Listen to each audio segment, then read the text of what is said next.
A long time ago, on a comics page far, far away.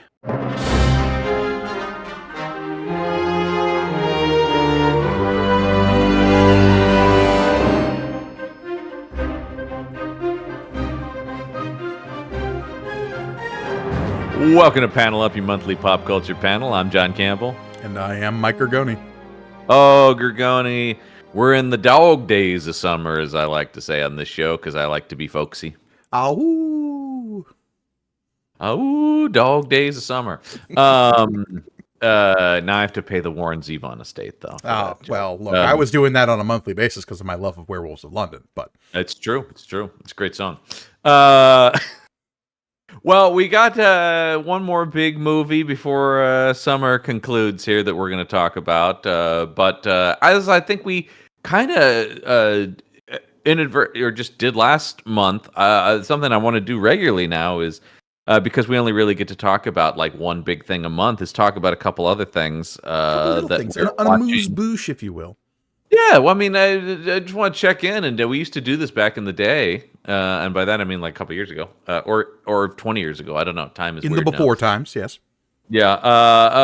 Gergoni, what are you watching, reading? What are you digging these days? Playing? Watching, reading, playing, all of those things. I mean, yeah, last time we were doing cleanup on like a couple of shows that come out that we don't necessarily need to devote a whole episode to. And if we broaden out to like watching, reading, everything, John, boy, we'll be here all day, and we'll never get to the Fantastic Four: First Steps. But get that title right. The Fantastic Four: First Steps. Look, they didn't put all that marketing research into figuring out the SEO for this movie for nothing. What's a couple things that you think are worth mentioning here? You and I both watched a chunk of Eyes of Wakanda, the new Marvel show that dropped, the 4-part animated series over on Disney Plus, long gestating from the mind of Coogler. It's fine. Beautifully, it's a gorgeously animated show. Yeah, beautiful looking show. But I have nothing negative to say about it, other than I was like, I didn't feel compelled to like rip through it, even though it was only 4 episodes, because it really does just sort of feel like, oh, interesting kind of footnotes in the history of Wakanda, right? I like it for that reason. I like the expansion of the Marvel history, right? I love stuff like that series Gods from a while back, Marvel. The Hickman, the Hickman run, that's just like, okay, in this world of superheroes, what does all of natural and human history look like? I do really enjoy the like weird corners of history angle. My issue with Eyes of Wakanda specifically is maybe that it didn't go granular enough, and that's such a Mike Gergoni complaint. Wow. Well, when we like we have opposite issues then. When we skip from like the Trojan War all the way to the 1400s, I'm like, but what was Wakanda doing during the Crusades? What was Wakanda doing during you want like the 10-part Ken Burns documentary? What was Wakanda's involvement in World War I, John? We may never know. Well, I mean, technically, they could continue to make these forever, right? And just keep doing things like that if they want to. It is a real snapshot, that sort of individual little bits of Wakandan history, which are interesting. But I think, the thing about it is, and I think a lot of people might tune in going like, oh, the next chapter in the Black Panther saga. And it's not that. I think that's why I've seen some level of disappointment from fans. It's kind of like, oh, this feels inconsequential. And like you say, it's a beautifully animated piece of animation. It has a killer soundtrack. I'm totally forgetting who produced it, but like I think the Black Panther soundtracks, and obviously a lot of that's Ludwig Göransson, who did the first movie. But Eyes of Wakanda. The music on this is done by Hisham Nazi, who did also did Moon Knight, and I really like the soundtrack. Oh yeah, which is great. The Moon Knight soundtrack is amazing. And like there's stuff to be lauded here, but like you say, it's a little inconsequential. There's some fun bits where it's like, oh, there's a Wakandan guy in the middle of the Trojan War. Fun. And we sort of like see a twisted version of, if you're familiar with the story of the Iliad, you're just like, oh, I can see how the pieces you give me here fit together into what was passed down as the story. Cool. Right. Right. Like when a guy brings a knife towards the back of Achilles' leg, you're like, oh, I know what's happening here. That won't end well. And in the third episode, when an Iron Fist shows up, and you're like, yeah, rad, Iron Fist. Well, I mean, it's all just, it's that kind of stuff. But that's kind of how I watch it, more with like oh, interesting, rather than I'm like swept up at it. You've got to come to it with the right. Then once again, none of this is like me being angry about anything or disliking it even, but it's just a different thing than we normally get from like a Marvel project. And so I think I say that only because it's like, I think a lot of people, because I've seen a lot of the like disappointment from people going like, this is not the Black Panther animated series, Yeah. And I guess part of the disconnect that where the show sort of lost me is between the second and third episode, is because between the first and second episode, we have this continuation of the character who's the main character of the first episode. In the second episode, becomes the like head of the war dogs, and there must always be an eye-patched person in charge of the spy agency in the Marvel universe. I mean, that just makes sense to me. But I thought there was going to be this baton passing down the ages of just like one War Dog agent becomes the leader, or like some sense of legacy to the show. And then when we skip 1,000 years into the third episode, and we're like, now we're just in effectively modern Wakanda, and I sort of lose the thread here of just like, oh, these are just fun side stories. Right. And obviously the last episode, like, vaulting so far into the future to be like, and this is Wakanda at the end of the world. I don't know how much of what the original vision for the show is on the screen here, because I don't think this was originally planned as merely 4 parts that were going to come out all at once. I don't know what this, because I mean, I had heard this was going to be a War Dog based show initially, but like you talk about, long gestating, and let me say, I was surprised at what this ended up being based on what they were initially talking about it being. Well, and based on what we know about sort of the production schedule of What If, right? We know there was a lot of last-minute swap-em-ups and not necessarily cancellations, but definitely like, look, we're not moving forward anymore with this particular style of animation, so like, wrap it up, folks. Yeah, so I do think that we may be looking at a compromised product. It's still, there's a lot to like about it. But yeah, I do feel like it's maybe, once again, it's less consequential. So I think a lot of people will probably say, take it or leave it. Certainly, if you're not all in on the Marvel Universe, I think it's going to be something to skip for people. And honestly, I feel like it has a lot of the same reactions as the last couple of seasons of What If, now that I bring that show up, of just like, yeah, it's fun, but like the first season of What If like blew everyone's minds, right, as it slowly came together, and then it just kept doing that over and over again, and everyone was like, yeah, okay, these are fun, but inconsequential. It makes me a little wary of the Marvel Zombies project that's still in gestation. I do sort of think like, boy, has the iron cooled on that. I mean, Marvel Zombies was kind of cold out of the gate, right? Yeah, it is sort of a thing where I'm just like, God, we're still. I keep forgetting that exists because it just feels like, okay. I think the time for Marvel Zombies was back in like 2007, 2008, when that comic was super hot. Yeah, I think between things like X-Men 97 and Friendly Neighborhood Spider-Man, the animation is going in a different direction, it feels like, from Marvel. And I think that's kind of okay, and I think that's also something we can talk about when we get to Fantastic Four, and as everyone is speculating about the future of Marvel, we can also talk about some of the things Kevin Feige has said about the future of Marvel. But yes, we've Eyes of Wakanda. The thing I want to touch on that is I saw The Naked Gun. I don't know if you've seen it. I haven't had a chance to see it yet. I really want to. It's very, very, very good. Really enjoyed The Naked Gun quite a bit. It is true to the sensibilities of the original movie while also being its own thing, which is, I think, a rarity in reboots. There's even a joke about it in the movie, because if you've seen the trailer, there's the whole bit where Frank Drebin Jr. is talking to his father's picture, and then there's the joke that every character in the movie is the son of the characters from the original movies.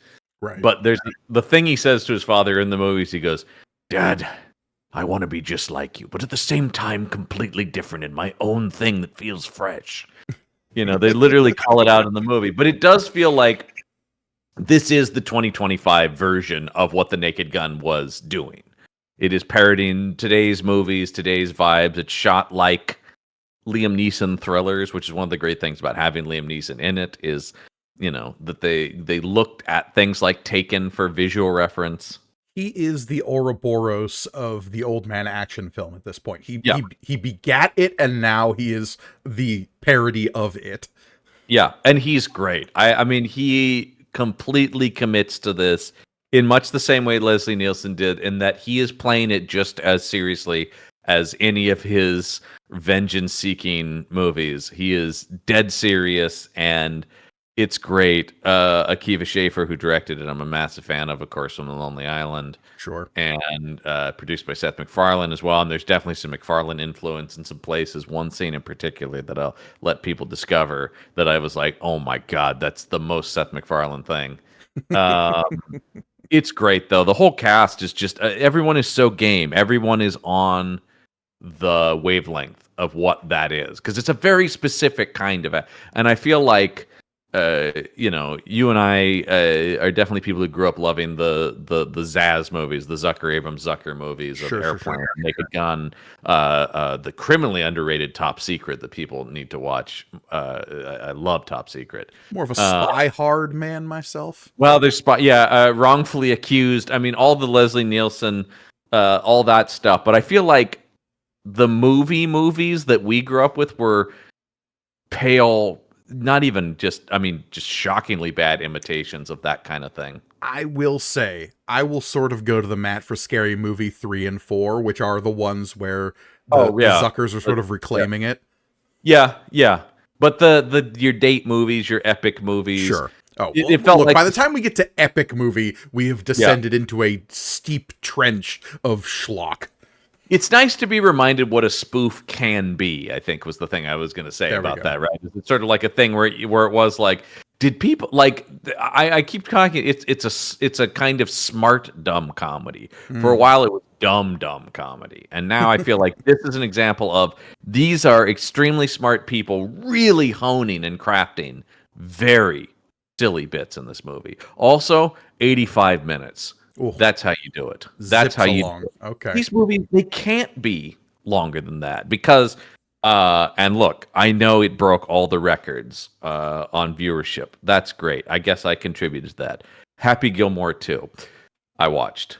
And I got told the other day by my partner, she was like, I am hearing that Happy Gilmore 2 is good. And I had to stop and go, who told you that? Look, to each their own. Obviously, art is subjective. I did not think it was good. I thought it was quite bad. And I was never a Sandler devotee. I like some of his movies. I like the original Happy Gilmore. It's not like a sacred text to me, like it is to some comedy nerds. I was always more of the Spade Farley movies than the Sandler movies of that era. Sure. Personally, but whatever. I have a lot of respect and nostalgia for those. But I will just say, number one, it's almost 2 hours long, which is just unacceptable.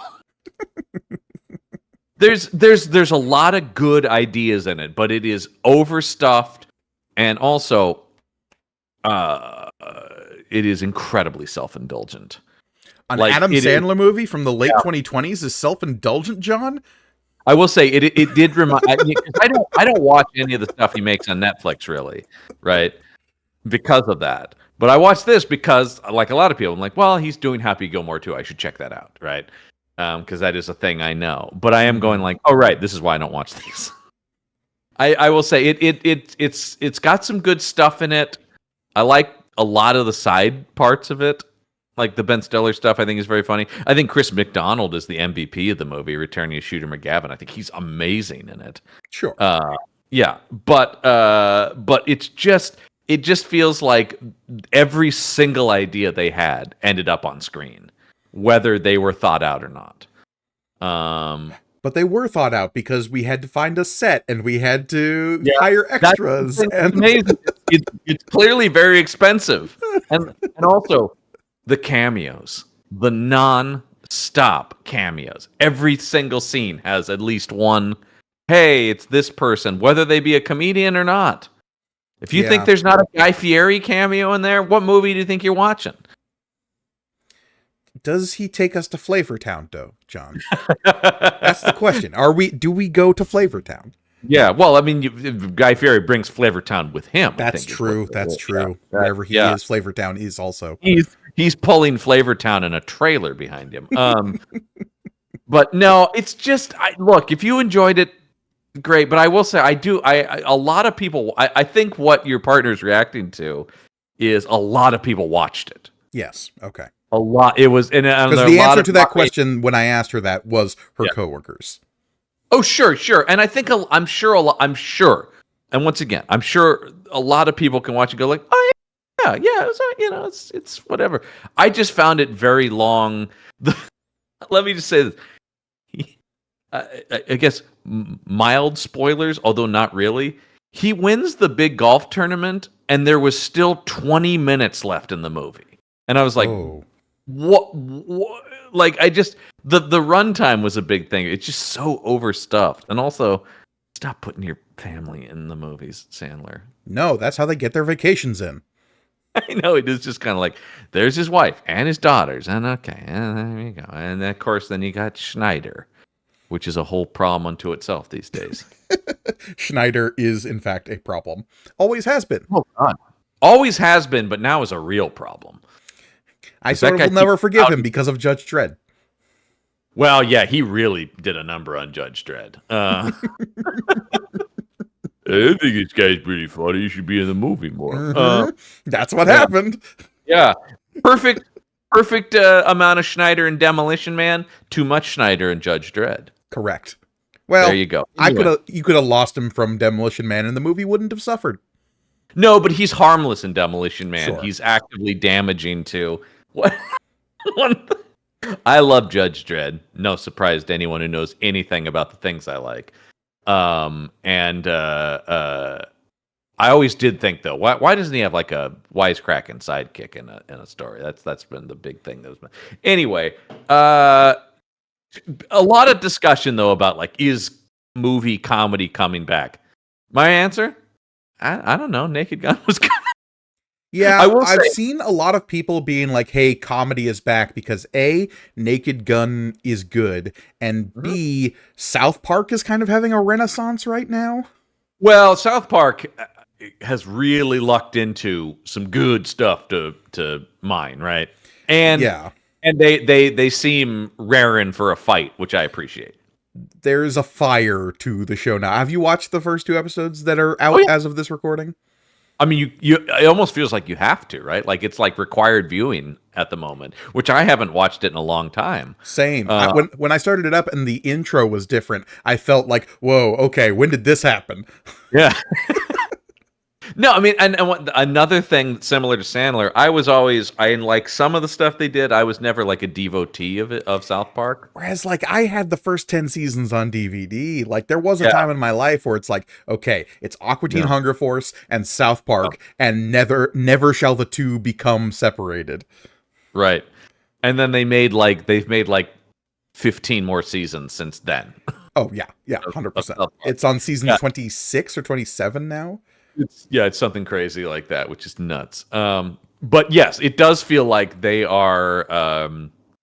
There's a fire under them that I appreciate, because when, like I said, I'm not a huge fan, but when those guys have a target and some clear comedic drive to what they want to do, they are fantastic at what they do, Parker and Stone, and I do appreciate their voice in the satirical, world.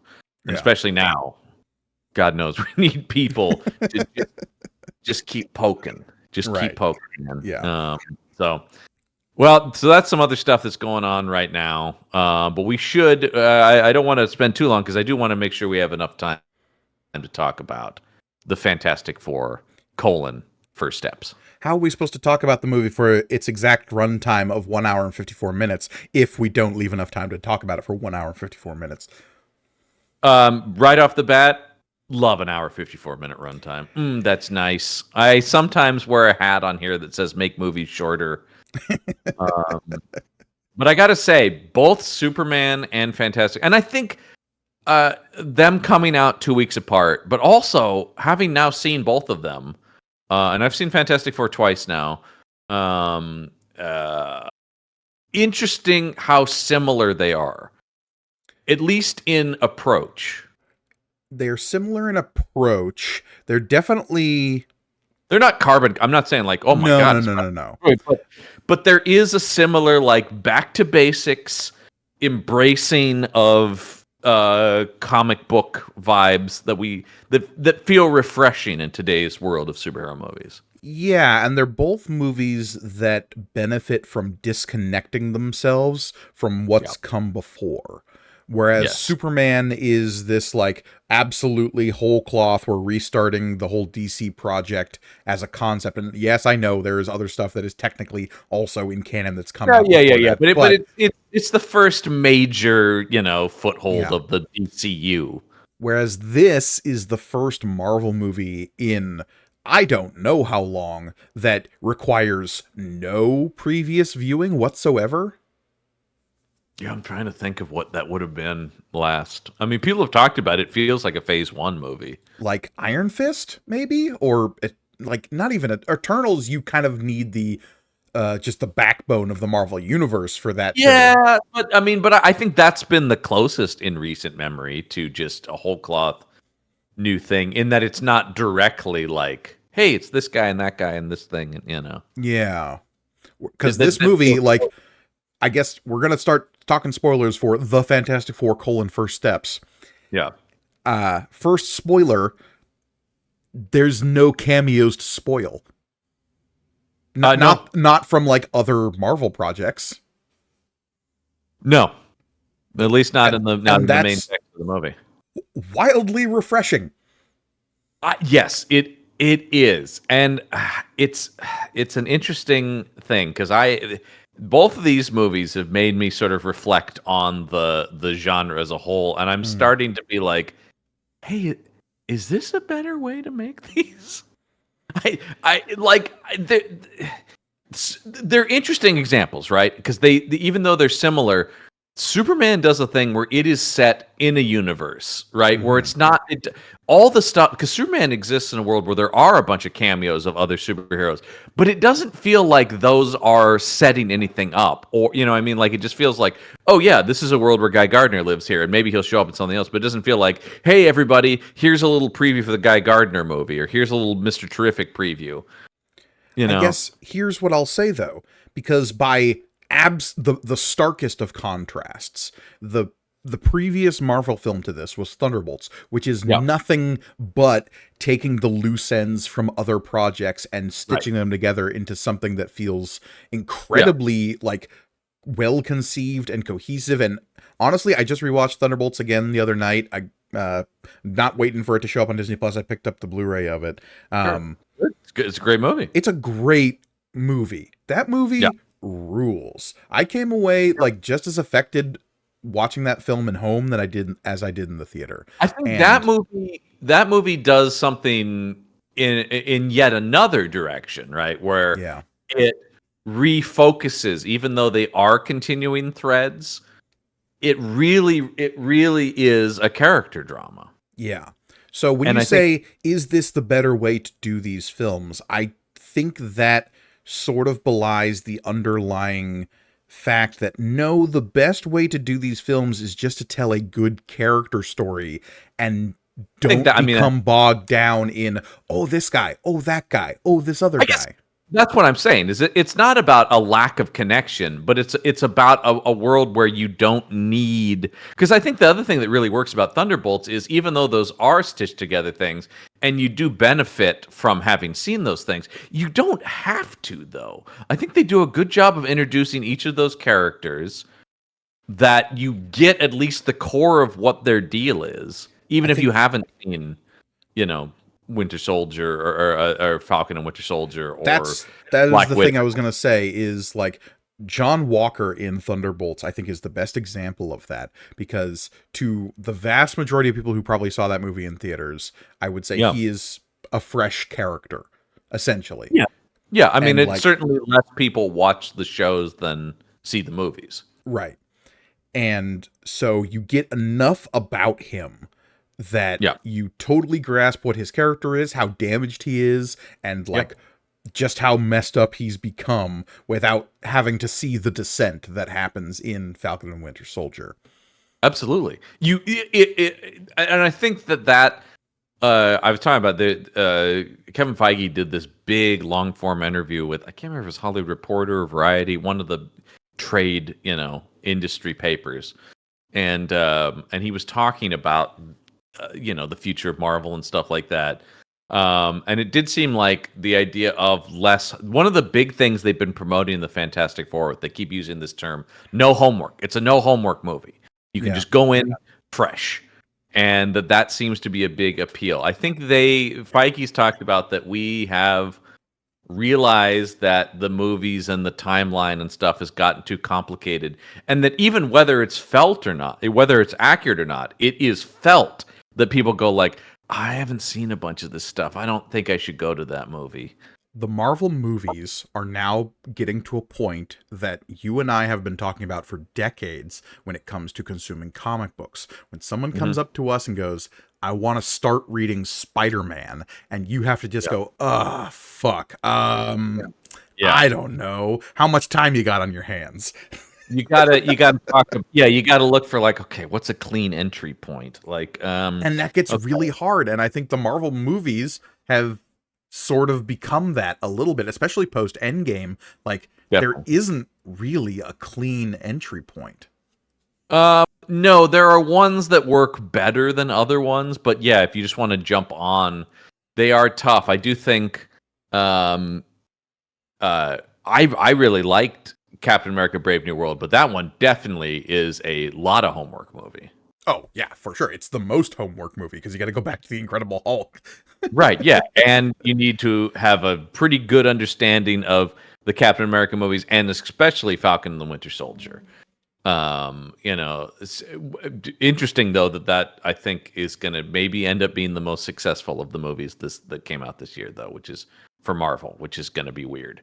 Because we're in an interesting place as we're recording this, because we had to record this a little bit after the movies come out. We're already into the Fantastic Four is dragging at the box office. It's gonna probably pass Thunderbolts, but not by a ton. No, it's not. We are very much going to be, for the first year in a long time, I was just reading an article about this, where DC will have the highest grossing comic book movie of the year with Superman. Let's get into the Fantastic Four first steps, because there are going to be inevitable comparisons drawn between FF and Superman, right? Just because of how they are both like bright, colorful, hopeful films. Mm-hmm. I do think I come away from, like, if we have to compare the two, I did like Superman more. Man. Yeah. Because it's not apples and oranges. These two movies are both superhero films. They're both trying to be pretty clean breaks into their respective cinematic experiences. They have a lot of the same strengths, which I will say, which is, one of the things I like about both of them is that neither one of them are origin stories. Both of them hit the ground running. They both contain weird babies that we have to protect for extended sequences. Yeah, I mean, the baby is considerably more important here, obviously, but yes. For sure.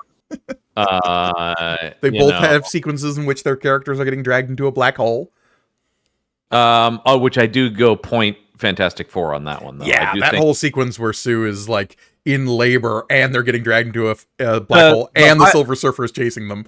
The highlight of the movie is the surfer chasing the Excelsior, and they're in the all the space effects. Matt Shackman, who directed this movie, talked about the approach to the visuals of the movie. He kept saying it was Kubrick meets Kirby. 2001, and which is interesting because Kirby, of course, did the 2001 comic, which, by the way, Marvel, I don't know who holds the rights to that, but somebody please reprint that, because that Jack Kirby 2001 comic from the 70s is bug nuts, and it should be out there. That's how we get Machine Man. Yeah, I mean, because what I love is he kind of starts with the movie and then just spins off into Kirby insanity. It's bonkersville, and I wish that was reprinted somewhere because I would buy those. But the cosmic stuff in this is so cool and different than other Marvel cosmic stuff. The fact that this is the kind of the first, maybe not the first, but because obviously we have the Guardians, right? But that's so entrenched in cosmic stuff already. This feels like one of the first movies, and obviously Eternals dabbles in this some as well, where it's like, this feels like Earth trying to grasp the cosmic side of Marvel. And in a way that the Infinity War movies didn't, in a way, because that felt more like, well, it's just Thanos that we really have to contend with. And I don't know, something about this film, just like, maybe it's the explorer adventure nature of the Fantastic Four, of just like, now we're going to get out there, we're going to go into space. I mean, Johnny's whole subplot about like wanting to go back out into space because space is cool. Well, it's the final frontier, right? I mean, the whole idea about like, what are we doing, man? Like Johnny's whole thing in this movie is just like, we're treading water. We are explorers, and the place to explore is the stars, man. That's where the adventure truly lies. As Gene Roddenberry say, that's where the human adventure begins. It's that aspect of it. And also, I mean, that's why there's so many really smart decisions. The decision to set this in this retro futurism of the space race as well. A world where not only do they want to be space explorers, but a world where that is still valued, right? Where that is the coolest thing you can be as an astronaut. So valued to the point where in this world, the Fantastic Four have like solved world peace, I guess, is how it's presented here. To some extent.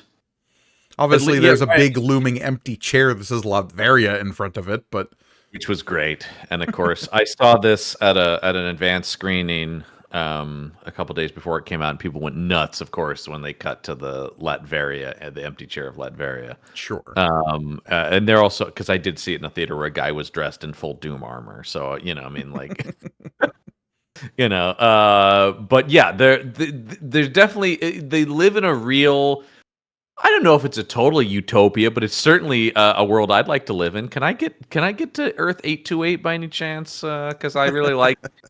But I mean, it has a bit of that. One of the things I really and look, I always am talking about Star Trek, but I think there are a lot of similarities between Star Trek and Fantastic Four, at least in its original version, in that they were born out of this Kennedy-esque space race.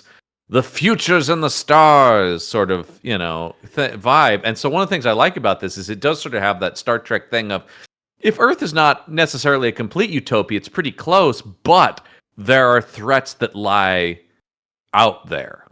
Yeah, it's this idea of, while maybe not utopia, it is certainly like an optimistic future about what if humanity as a whole turned its attention towards its own betterment and the exploration of its place in the larger universe. And that captured the imaginations of guys like Roddenberry and obviously like Jack Kirby. And there is this sense of expanding ourselves beyond this little pool we call Earth into the vast ocean of creation and seeing what we'll find out there. Well, and this idea that, like, if we get our shit together, then we can go out there, right? Like, then we can be amongst the stars and able to, but like, first we got to crack our own stuff. And so, yeah, we have this whole idea of not only, the great decision to open the movie with this television special Which, I mean, of course, being a nerd for this era of TV and movies like I am, all the just like on ABC, special TV, all that stuff I just Sure. loved. And who was it who played the Mark Gatiss, who plays Ted Gatiss? Gilbert? Yeah. Who of course is a brilliant writer in addition to being an actor. But just him and his 60s tuxedo and stuff going like, we all know who they are, the Fantastic Four, you know, and doing the whole opening and it's so what a pleasure if you're a fan of this comic in any way. I mean, there's one point in that opening sequence where they literally recreate the cover to Fantastic Four #1, where they're all fighting of them one of the Mole Man's the monsters, the creature that's coming out of the ground, and they're all in the poses fighting it. And you're just like, man, but just this idea that like we are jumping in, this is fully realized Fantastic Four. They've already defeated the Mole Man. They've already fought Red Ghost and his super gorillas, you know. The mention of the super apes was so good to me.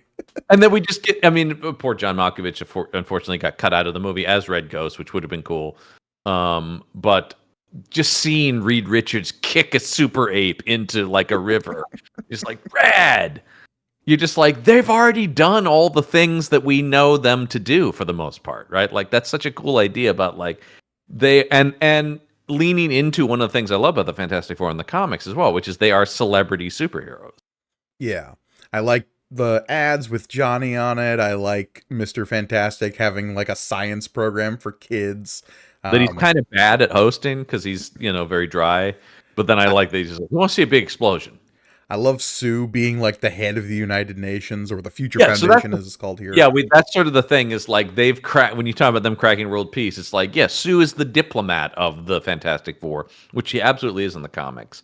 Because she's the heart of the team, right? She's the one that is most about the feelings of others. Probably my favorite scene in the movie is Paul Walter Hauser in a limited role in this film as the Mole Man, but kills every single moment that he's in. That scene where he comes in and is just absolutely trashing on Reed, and then once he's gone, he's just like, "Look, Sue, what do you need me to do? I got to get my fun where I can." Well, because immediately when we first see him being arrested, he's like, "Curse you, Richards! People will see that you aren't as great as you think you are." And he does do a thing that had to just be Paul Walter Hauser, where because they need the Mole Man's help later in the movie, and he's like, "Butter me up," and he does that thing with his hand. He's like, "Lather butter it." Paul Walter Hauser also very funny in The Naked Gun as well. Big couple weeks for him. But he's great, and of course, also just love that he's wearing the Mole Man glasses. And I also like when Reed calls him Mole Man, he's like, "Mole Man, how dare you? How dare you refer to me as that? That is a slur." So, like, you know, it's Harvey great. Elder. Yeah, Harvey Elder, the Mole Man. And the second he was cast, before we even knew, I'm like, he got to be the Mole Man, right? He's such a perfect choice for it. And that this movie treats Mole Man correctly, which is like, I don't think Mole Man should be the main villain of a movie. Yeah, and like so many of the Fantastic Four, like 60s era bad guys, right? Like, how often are we going back to the well of Mole Man or the Red Ghost or the Mad Thinker or the Tinkerer or like, Puppet Master or what have you? The way Mole Man is portrayed through most of this movie is kind of how he is even in the comics now, where he's like not really like a villain per se. You know, he is sort of just like, well, he runs subterranean. Occasionally there's trouble down there, but it's not necessarily like the Fantastic Four has to fight Mole Man because, you know, how much of a threat is the guy really? As soon as you introduce a threat like Galactus or Annihilus or Thanos or the Kree Skrull War. Yeah, that's sort of the thing is they've got bigger fish to fry. And that's one of the things I like about this movie is they have mostly gotten things under control. There's that one moment after they tell Johnny and Ben that Sue is pregnant that Reed is like, well, I have a kid on the way, so I've got evidence, and it dispatched the police to just take out all of our enemies in one fell swoop. Which is the Reed Richards reaction to "I have a kid on the way" is to baby-proof the world. I do, and Johnny says that, right? Wow, great job, Reed. You've baby-proofed the world. But I mean, and also, once again, as a fan, where he's just like, yes, I've taken out the Mad Thinker there, the Puppet Master there, Diablo there. Like the idea that they all are just like boom, boom, boom, and he's just like, I've done it. our child will be safe. Speaking of like things that are sort of gotten out of the way in this movie that I was actually a little surprised by is we basically have just skip right past the whole Ben Grimm, oh woe is me, I'm a rock monster story. It's in him, but he's made considerable more peace with it. Right. Whereas like every other version of the Thing we've seen cinematically, at least, like that's his main focus of the films. Right. When I think that's a good choice here because like it's so much of the checklist thing. It's painfully part of the less spoken of, the better Josh Trank movie. Where what if they were all horrible monsters? I was going to start this episode with a bit referring to Fant Four Stick as the movie we were jokingly reviewing today. Thank you for I couldn't bring myself to do it. No, that's because when I started thinking about details in the movie, I got so angry. That is one of the few examples. Because one of the big things in arguments I have with other comic book fans is like, there's no wrong take on these characters. There are takes, and people go like, "That's wrong." That's one of the few times where I'm still not even gonna say it's wrong, but I'm just like, I don't even see where in any version that you thought anyone would want to watch this. Because like, say what you will about the Tim Story movies, they're goofy, they're not great, but I at least see what they're trying to be.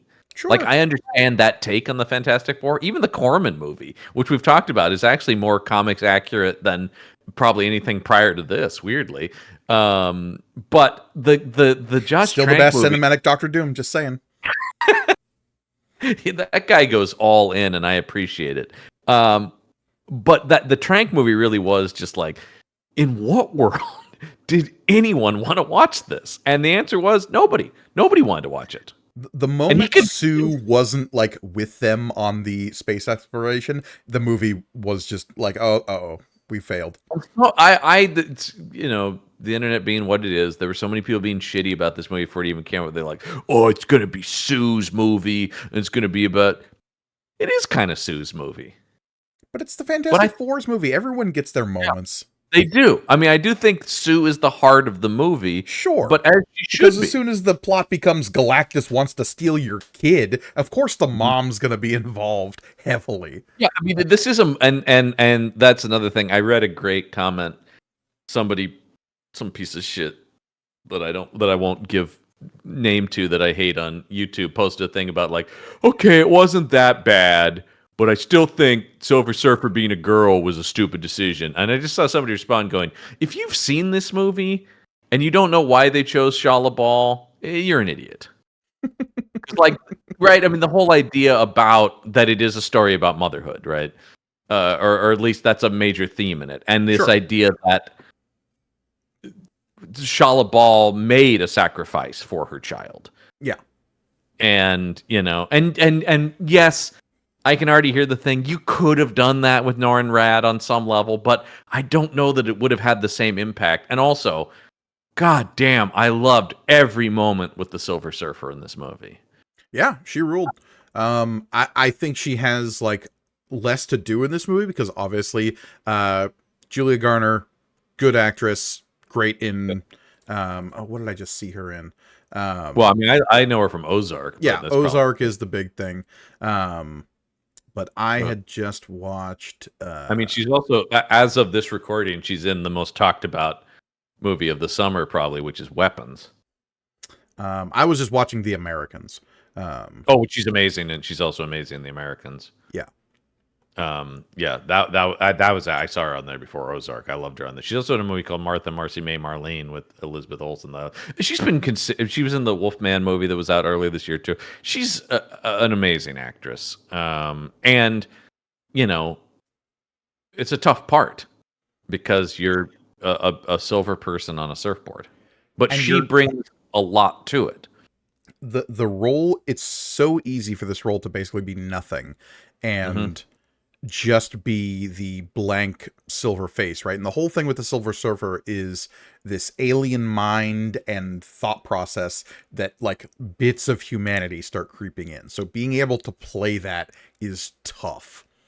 And especially when, like you say, the empathy you start to have for the Silver Surfer situation has to be the mirror of Sue and the rest of the Fantastic Four's decision here of like, what are you willing to sacrifice? This person was willing to sacrifice herself for everything. Right. And the Fantastic Four kind of like uncompromisingly being like, we're not willing to sacrifice anything. We are going to find a way through this. I love the Reed thing about like, well, we went and talked to Galactus and he offered us a deal, but the price was too high. Yeah. I thought the whole thing with like the world sort of turning on the Fantastic Four because they weren't willing to sacrifice a baby to a space god. We got a good impassioned speech from Sue to an angry mob. Classic stuff. Great scene when because I love that moment when she's like, she takes the baby out there. It's just like, the baby's a concept to you. To me, it's my son. Look, here he is. Like, you want Franklin. Me to give up this baby. Yeah. But I also love her whole thing about I will not sacrifice my son for the world, but I will not sacrifice the world for my son. And the whole like, all right, we're going to figure out a way to solve this. Yeah. And that way is absolute insane science fiction Reed Richards super geniusing. We're going to move the Earth. And the minute they proposed that, I was like, okay, this is how we get an incursion. You want incursions? This is how we get an incursion. Yeah, I did think that would be the case. The only thing I kept thinking during the movie was, I'm like, the reviews for this are really good. I don't think it's going to tie into the movie. No. Like, I feel like had that happened, so many critics would have been like, fuck this movie. Fuck it. It's just setting shit up. Because I know a friend of the show, Brendan Jones, had really predicted that, like, oh, they're not going to save the Earth at the end of the movie. It's going to be destroyed, and they're going to have to come save our world from Galactus. Which my only thought, I'm like, that's an interesting idea, but my only thought was like, geez, that's a real bummer of an ending to this movie. If that's going to be, that would be a bold choice. And look, Marvel has made those sorts of decisions before. They have. I mean, that's why I didn't like. I'm like, I would be surprised if they did that, because that would just be so like, we're meeting the Fantastic Four for the first time and they totally fail, and everyone that you came to meet in this movie for the most part is dead now. Yeah, that would suck. That would be pretty rough. But all of that, I think the biggest surprise of this movie is how much it doesn't set anything up. Yeah, like I said, it is a clean entry point in a lot of ways. And like to the point where when these characters start crossing over with other ones, there's going to have to be a lot of heavy lifting in Avengers Doomsday of just like, well, how are we crossing this divide? And obviously, all things lead to Secret Wars, as a comic slug line once told us.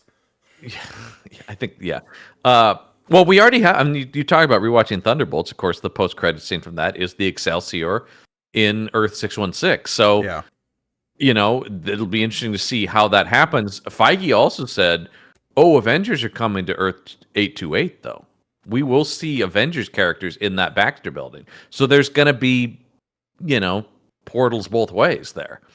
Sure.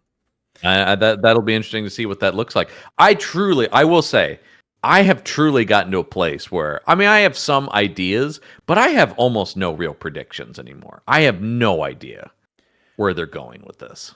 Doomsday feels like it's going to be a film not unlike previous Avengers films, like Avengers 1 or Age of Ultron, where it's just like, okay, we sort of had an idea what we were in for when we walked into Infinity War, but like Avengers 1 and Age of Ultron, like those could have been anything. Like, obviously, Age of Ultron sort of lends itself to being an Ultron story. Secret Wars, we have, an inkling of an idea because it's called Secret Wars, and there have been a couple of comics called that.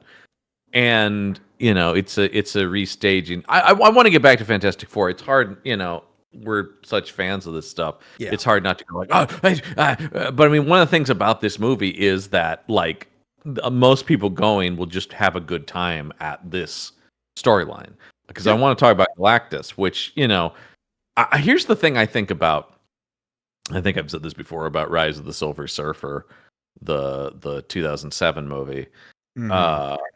The decision not to do Galactus like this is probably right. They probably either technologically or audience, patience for a giant purple guy. they're probably right that that wouldn't have worked. But my advice would have been like, then pick a different villain. Don't turn him into a, you know, what I mean, like, Yeah. like Well, and they were drafting off of like Ultimate Galactus in some ways, and like, but yeah. No, I follow the logic of why they did it, but I'm like, maybe I get that they wanted to get to Silver Surfer, right? That's really what they wanted to do, and they had to come up with a Galactus. But here that they just, I mean, this is so, you know, they at the end of the movie, at the very, very end of the movie, we understand why it's Earth 828, which of course is Jack Kirby's birthday. I mean, this is such a testament to Kirby, and that includes a comics accurate Galactus. A giant purple guy who eats planets. Yeah, and you know what's interesting? I've seen people think he's not big enough. I've also seen people claim he's too big. I thought he was just right. The answer is, once again, depends on who's drawing it. I've seen him drawn any number of sizes. Sure. I don't want him to literally take a bite out of the planet Earth like a cookie. No, I like that he has his ship here, which, by the way, the ship is such goofy comic. The idea that just at the bottom of the ship is a bunch of lava and so I love it. I love it. Yeah. It's a ship that literally like eats a planet. That is taking the bite out of a planet like a cookie. Yeah. That scene when they go out to the planet that he's devouring and they're just like, man, it's really heating up. What the hell's going on? And the ship just comes through the planet having like absorbed a bunch. You're like, oh man, that is awesome. Well, and then when we get inside, and like they don't call it out, but like all the pieces are there. You can see all the hoses connected to Galactus, and those are the things that like whatever he's eating out of the planet is getting fed into him. Like it all works. It's all there. And one of the things I really liked, and I was happy when they announced the casting, was there had been so many rumors about what big star were they going to get to play Galactus, and maybe they did look at people, but the fact that they landed on Ralph Ineson, who's an amazing British character actor who's been in a billion things, but it really is that voice, I think, is really what sold it. And that is what you need in a Galactus to like sell it, is just gravitas, right? And he always has that voice in everything I've seen him in. That is just kind of what he is like. I'm very curious to see when they put out like a Blu-ray of this and stuff, behind the scenes and stuff. Because have you seen that picture of him in the costume? So at least, oh yeah, there's a photo of him in like in front of a bank of cameras where he's in the suit. So at least it's on some level, even if it's just for reference, Ineson is performing in the costume. So I'm very curious how they did that, because one of the things Shackman really wanted to do was really limit how much was done with CG in this movie. Obviously, you have two full mocap characters in Silver Surfer and The Thing that he wanted to make as much tactile as possible. But Marvel's done such a good job, especially, honestly, this has been a post-Endgame sort of improvement in a lot of ways, is that they've found ways of making fully CG characters, like between this, because we've seen on-set photos of like there was a guy in a big Thing costume walking around, and they would accentuate it with CG. Well, from what I gather, primarily used for reference. None of that is in the movie. But like they did the same thing with Man-Thing in Werewolf by Night. We've seen a lot of like, I mean, obviously She-Hulk, an entire main character that was that. And that looked good, damn it. I don't care what it you can. Oh wow, I mean, this is him in a costume. Sorry, I just found the he's in the fucking Galactus costume, you know? Yeah. I mean, it's cool. He's really there. Once again, I don't know how much of that was used or what aspect of it, but at least on some level they did film him in the costume. In classic British actor, the costume goes to just below his knees and he's wearing comfy socks. Yep. Just like Peter Cushing tell you about, I had my slippers on, and then he shots Star Wars with. Yeah. These guys, they're not method, man. He didn't need to live it. But yeah, it's cool to see that. But like Herbie is mostly practical. That's wild. They built a robot and he's mostly puppeted. The Excelsior is a model. It's not a CG. The rocket is all model. Wow, really? Yeah, I mean that was a big thing. Shackman really wanted to do things practically for the most part. I will say it shows. Like, this is a gorgeous looking film. I mean, honestly, I don't know, but like production design on this thing is costuming is really like it should be considered for awards. I mean, take with a grain of salt, whatever awards, but like is incredible. The fully realized world of this, and that's a rarity because for the most part, Marvel. One of the things that Marvel movies do is they take place in, which has always been the Stan Lee thing, right? The world outside your window. Sure. So it's always been very real world. Here, this is one of the first times outside of something like a Wakanda or the cosmic universe that we've seen a world fully realized. This is a totally different reality than the one, even if it is based on our understanding of the 60s, it is greatly expanded and obfuscated and cartoonized. It's retrofuturism. It's retrofuturism, exactly. This was the thing I discussed with Brendan. I said, like, oh, it's sort of the 60s world. He goes, well, it is the 60s. I'm like, is it? Do they ever say what year it is? No, is it they never say outright. The 1960s or a world where it's still the 60s but modern day? I don't know. It doesn't matter, of course. I took it very much as like a Gotham of like the Tim Burton movies of like, well, can it be anywhere between the 1940s and the year 2000? Sure. Right. It's all things. It's just Art Deco reality, right? Like, and that's what this felt like to me, where it's like, it's almost just like, to me, I felt like this is a world where like, what if the 60s just didn't stop? What if there was no Vietnam? What if there was no 70s and it was just the 60s forever sort of thing is kind of what I took it to be. And it doesn't really matter. I mean, obviously we're going to see people from 616, 2020s interact with this. Right. One thing I do think is going to be interesting to see is how they do that, because you can't just do the Captain America thing again, right? And just have them be like, "Wow, everything's so different." I mean, you can't. I mean, there'll be some level of that, but I'm just talking about. Like, I think when we get into a movie like Avengers: Doomsday, the plot will be happening so fast that like at they won't best, have time to be like, "Yeah." We're gonna have a throwaway line of just like, "Wow, this looks like someplace my dad would love." Right. Or you're going to have Reed Richards see some piece of technology and be like, "Ooh, how does that work?" Right. I could totally see him going, "I got to get me one of these," Yeah, like, did we see anyone with smartphones in Fantastic Four? God, what No. a freeing world that would be. One of the things I love is, even though they're super advanced, everything is still like tube-based television screens and stuff, right? Yeah. I mean, their watches with the alert thing are about as close as we get to anything. But that's just blinks, I love that Herbie is run by tape. When he switches when he from the changes home the cassette, tape, it's the best. By the way, can I say that I love that the voice of Herbie is provided by Matthew Wood, who's also the voice of General Grievous, and just the range of that guy between those two performances. There's a long, proud tradition of people doing weird noises in Star Wars, just being all over the place voice acting wise. I was surprised it wasn't D. Bradley Baker. Yeah, it would be, but I mean, it's in that. I mean, Matthew Wood is also one of these guys too. But boy, did I love Herbie. I'm so glad he's here. Yeah, he's the fun. Like, if this was a Star Wars movie, he is the fun new droid, right? Yeah, I mean, he's very R2 in this. And I love him as Reed's butler and companion, and I love the whole thing where Sue walks in and Herbie's putting the crib together. I love that every time he interacts with Johnny like scratches him on the head, and Herbie like gives a little shiver of like, "Oh, good boy." Also, Johnny always calls him Herbert, which I found funny too. I gotta say, so that's a big thing. We haven't really talked about the four themselves. One of the things that is a real sign of the quality of this movie to me is that I love, all my favorite scenes are the non-superhero stuff, which I love too, the superhero stuff. But the fact that I could spend 2 hours with this group of four people. You and I are suckers for superhero hangout stories, though.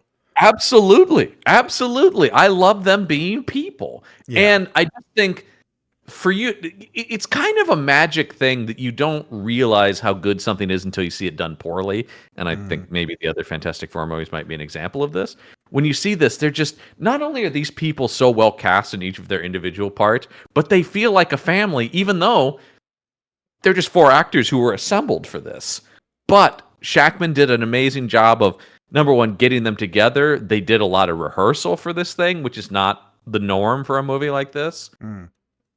because they knew that chemistry had to work. Yeah, the chemistry was huge. The whole sequence where Reed and Sue were sort of like half-heartedly covering up the fact that Sue's pregnant, and Ben is just sitting there leaning back and smiling because he already knows what's happening. It was so like peak Fantastic Four. Like, of course, like the thing is the ever-loving blue-eyed thing sees all.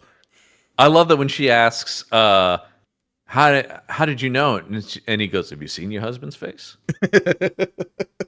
I mean, look, to me, the heart of, I already said Sue is the heart of it, but Sue is like the empath of the group, right? Sue is the caretaker. I mean, they are a family, right? It's mother, father, and Ben and Johnny are the kids. Until we get Franklin and Valeria. And they become the fun uncles. But to me, I mean, the Thing has always been my Fantastic Four member, of course, because I host a monster show. I love a sad monster. But to me, he is the gentle giant, the soulful guy, and I already love Evan Moss Brockrock is also my favorite character on The Bear. I think this guy is amazing, and he brings such heart to Ben. And I know people were really shocked by his voice in the trailers, that he wasn't like a "hey, how you doing" kind of guy. But I think that really, really works in this movie to make him sort of a, he's still a New Yorker, but he's more soulful in this. It really emphasizes the whole conceit of the Thing as the stones are a shell around the man Ben Grimm. This really open-hearted guy. Yeah. I mean, the whole, Natasha Lyonne isn't in the movie much, but the couple scenes she's in are so important because you do get this different side of him. And of course, I love that he's in the trench coat and fedora. Oh, I mean, the best disguise in all of Marvel Comics. Yeah, I mean, I've got back there's a figure of the Thing in his, also back there, by the way, is the Fantastic Car popcorn bucket, which I did buy, of course, because it's rad. These popcorn buckets are getting out of control. I'm sorry. I didn't buy the fucking $80 Galactus one. That's with the light up eyes. Yeah, no. And actually, I was glad I wanted this because I love the Fantastic Car, which I'll get to later because I love a superhero vehicle. If I love a superhero hangout, I also love a superhero vehicle. But all those scenes where he's back on, and of course all the stuff with Yancey Street and him being the one the kids like and the one with the catchphrase, the clobbering time stuff, great. The whole Thing growing a beard in the back half of the movie. I love that. I'm trying to remember what there is a run where he looks like that. It's maybe the Wade run, maybe it's in Hickman. I can't remember, where he has the rock beard, and I always thought that was such a cool image. And I love, once again, because he and Johnny there are the dynamics within the team as well, and him and Johnny as best friends who bag on each other. Yeah, whereas but I love how Ben and Reed are like the two like ride or die, like, hey, I got your back, you got my back. We're at very different ends of like what we're good at in life, but we complement each other. And then the Ben and Sue, like, look, we're just here to make sure these idiots don't kill themselves. Right. And then the Sue is the older sister to the, literal hothead that is Johnny. And then the Reed Johnny relationship, but like Johnny wanting to be like, nah, I could be smart too, which I loved. I loved Johnny figuring out the Silver Surfer's line, because I'm like, yes, it is very easy to write Johnny as a dummy. He is not dumb. He is impulsive. He leaps before he looks, but he is not. It's as much as I love what Chris Evans did in his performance, that Johnny is not the most lovable guy in the world. Well, except for the an easy shorthand to emphasize Reed's intelligence is to make the characters around him dumber by comparison, which this movie avoids. They're all so. One thing I think, honestly, more so than any of the other Fantastic Four movies we've seen, this is about the four of them working together and what each of them bring to the team. It really is a team movie in a way I don't think any of the other ones ever really fully nail, beyond just them using their powers. Yeah, like, look, you can have power team up combos for all day, every day, but this is thing rip open a fire hydrant and then turn into a luge and yeah. I mean, that's paper. But this movie is less about like power combo team ups and more about them trying to make it through a messy situation and still love each other on the other side. And this idea that like Johnny picks up on something that everyone else is like, yeah, I don't know, Johnny, some recording of something, whatever, it doesn't matter. And he's like, no, I'm telling you, this is important. But the idea, like, yeah, the whole thing where he's got a set meeting with Reed and his whole thing about like, no, I want to be taken seriously. I do have good ideas. Johnny and Reed being like, yeah, back out into space. Yeah. But just like Reed just being like, that's nice, Johnny. I'm focused on important things here, man. You want to talk about spacesuit designs. I'm trying to make a multispectral baby scanner. Yeah, which I love all that. I mean, I do love that immediately him with the chalkboard and stuff going like, all right, here's what we need to prep for the baby. He's still, Reed Richards. And the whole bit of Herbie putting locks on the cabinets and the little plastic covers on the electrical sockets. It's just cute. It's just this funny. movie loves a montage. There are lots of montages in this movie. It is. It's part of the zippy vibe of this movie. I kept using this word zippy when I was describing people, but it really is. It just zips along, not in a negative way. In a way, I know there are people there are people who thought Superman was too fast too. I really like that both of these movies just move in a way. Yeah. There's a propulsion to them. And because people also, of course, fixated on where was this from the trailer? They cut that. This movie is a hack job. I mean, like, it doesn't feel like a hack job to me. It does feel like it's really tightly focused. Yeah, I mean, and of course, one of the issues here is that we have to condense an entire pregnancy into one movie, and like that's 9 months worth of stuff, and some of that has to be in space as well. Yeah, and I think a lot of the montage stuff is also to give you that feeling that she's going through months of a pregnancy, right? Like time is moving in front of us. Yeah, exactly. Let's talk about the Franklin of it all. Oh yeah. We got ourselves our first magical Marvel baby. Yeah. I mean, sort of the OG one. I mean, yeah, 100%. We're going to go deep into the paint here on this one. Is this Franklin Richards a mutant? Oh, God. Oh, what even is a mutant, right? In this world? I know. But like, that's been such a back and forth in the comics for so long. Yes, I think he easily could be, because they really make it clear. Like, one of the things I like is Reed's whole concern about, like, we don't know what our kid's going to be, right? Because of what we're affected by. So it would be very easy to say that he is, because of having parents who have been affected by the cosmic rays and born with that DNA, that you could call that a mutation. So absolutely, I could 100% see them doing something with the X-Men with him. Yeah, sure. I think that is well on the table. And that, in the comics, for those who don't know, because why would you? For the longest time, Franklin why Richards... would you be watching this if you've read comics? I don't know, but like, this is some deep lore stuff. It for sure is, yeah. Franklin Richards, for the longest time, was considered a mutant, at least where Marvel Comics are concerned. Well, it still is. I mean, still technically.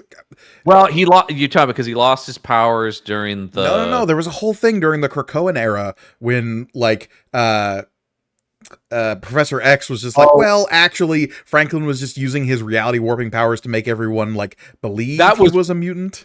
That was after he lost. That was in the slot run. It was after he lost his powers. Yeah, and he can't use the Krakoan gate because they're like, well, without your powers, you no longer appear to be a mutant. So. Yeah, you're right. That he ended up kind of not being a mutant, but that really did feel like editorial caveat, and maybe just Dan Slott being like, "I'm going to take my toys and leave" during the whole like Krakoan stuff. Yeah, I don't know. Yeah, well, because I really like the Chip Zdarsky Fantastic Four X-Men crossover during that when it is about like Franklin going like, "I want to go live on Krakoa," and they're like, "Whoa. Hey, you're a kid, you can't make that decision." But the X-Men being like, yes, he can, because he has mutant autonomy, and you can't tell him what to do, Fantastic Four. I thought that was a good, grounded in character conflict between the X-Men and the Fantastic Four. Totally. So, like, when we say that, like, Franklin Richards is a mutant, we are referring to, like, capital M, Magneto will stick up for this kid kind of mutant. Yeah, and like I said, I think they've certainly set the idea that his DNA is different, and that could easily be considered a mutant, which could lead to some sort of conflict or something with the X-Men at some point, because obviously we know, and it makes sense, he's coming in here near the end of the multiverse saga before we know that the next saga is the mutant saga, so that would make a lot of sense, a way to tie these in together. Totally. I don't, but once again, we don't know anything beyond the first mutant character that's actually called a mutant that we've seen in the MCU is Miss Marvel. That's true. And so we don't really know what the MCU take on mutants is going to be. Other than we've seen a couple iterations of Professor X at this point show up in alternate realities, and of course we're going to get the original movie lineup of X-Men come Doomsday. Yeah, and that's really does feel like a let's clear the table in an Avengers film to make way for whatever the next step is. All I know is I've heard rumors that Marsden has got the 90s Cyclops outfit in the movie, and if that happens, I'm just gonna pass out in the theater. That's all we if he's want, got right? the strap on his chest with the X on it and stuff, I'm gonna go nuts. And now I fully believe it. In a world where they gave us the yellow suited Wolverine, they're getting their comics accurate costumes. I have no doubt about it now. If Famke Janssen could have a facial buttress with the hair coming out the back. Hey, they gave Gambit the head sock. We're in a world where anything's. I mean, I really to the thing now where when I talk to people about these movies, they go, "Do you think they're going to do this?" I just go, "Why not?" I really don't think there's anything that I would ever be like, "No, I don't think they're going to do that." There's stuff I think that they're less inclined to do, and something that I want to bring up about this movie specifically, because it's something I saw this for the first time with Brendan, who brought up a thing, and he mentioned this over on his shout out to his show, The Prodigious Saps, also on YouTube. You can go listen to their review of Fantastic Four. They had, believe it or not, Gurgani, they had more nitpicks than I think we do about this movie. But really? One of the things he brought up immediately after him, and he wasn't mad about this, but it's like a thing he's hoping to see more. He's like, Reed doesn't use his stretching power in the ways that he does in the comics. Like, he never turns into a big parachute. Yeah. He never. And there's a part of me that goes, once again, I would never say, I don't think they're going to do that. But I feel like they might be less inclined to do, let's say, at least the broadest of Reed Richards turning into a bouncing ball. The first thing I thought of in that regard was the only other, like, on a big screen stretchy person we've seen is Helen Parr, Mrs. Incredible, right? Elastigirl, yeah. And the scene that always sticks out to me, because they really do go full stretchy power person with that character. And in the first movie, she literally turns into a boat. Yes. And like, how weird would that boat look if it was Pedro Pascal's head at the prow? That's what I'm saying. Is there a line where it becomes a cartoon? Because that's the thing about that, really. Yeah. I mean, the people who talk about The Incredibles being the best Fantastic Four movies, I think is totally valid, because they really do nail. But they have so much more room in a cartoon because you don't have to make it look like Pedro Pascal. Right. And I think one of the things Shackman talked about really latching onto in this movie was how to use his powers in the context of action. And I think they do a great job where he talks about almost borrowing from Spider-Man, where it's like, I'm going to reach and pull and grab and leap up a building. You do get the incredibly harrowing moment when Galactus is pulling him apart. That was very upsetting. Gnarly. And you start to see the suit tear and stuff like that, and you're like, holy shit. See, I thought the nitpick was going to be that the Thing has his shirt on too much. Oh, no. I didn't. Yeah, that I didn't hear. Which I do love. I gotta say, I love the Thing in a sweater. That's now my new favorite. I love him in a sweater. Oh, I love any, like, huge Marvel character finding a shirt that fits them, because it makes me feel seen as a wide person. I was gonna say, actually, yeah, I could see you connecting to the Thing on some level. Give me the Thing in a sweater or the Hulk in a Hawaiian shirt, and I'm like, you know what? I feel seen now. Hulk in a Hawaiian shirt is 100% your spirit animal. No question about that. But yeah, I no, that was the thing about, and I'm saying, once again, I could see them doing more with it, but I don't know that you're gonna get. Yeah, I think that's a good point. The Elastigirl into a boat. I think there's got to be some limit to just what before you get into like, oh, this looks weird. Because I think that there was some. I feel like a lot of the reaction to MODOK in Quantumania was like that was a real there is still a limit for the general audience where it's like too comic booky.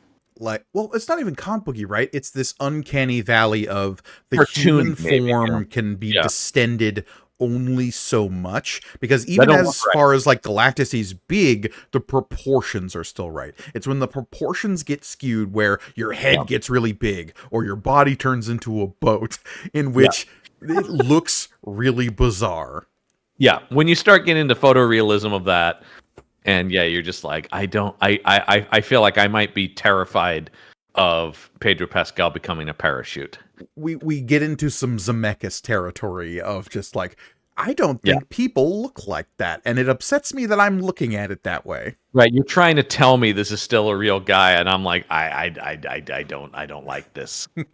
I don't like thinking about where his organs are. You know, what's become of his kidneys? Right, ugh. Like I don't ever want to see this Mr. Fantastic have his eyeball extend out of his head so that he can have telescopic vision. Right. Yeah, I think there's that kind of stuff where you do start to go, and I wonder if they played around with some of that stuff in like previs and stuff like that. If there was more stuff like that, I think what they do with him in this is great, and it is how part of the reason how disturbing it is to see him get stretched like a piece of gum. You're like, oh man, that is harrowing to see. Yeah, or like, do you want to see his ear like swizzle off of his head so that he can listen into a conversation happening in the other room? Yeah. I think, as I said, that's why I'm saying, like, I don't want to put like hard and fast limits on it, but it is like, I think there's a discussion about, can we do this? Yes. Can we do that? Probably not. You know. Yeah.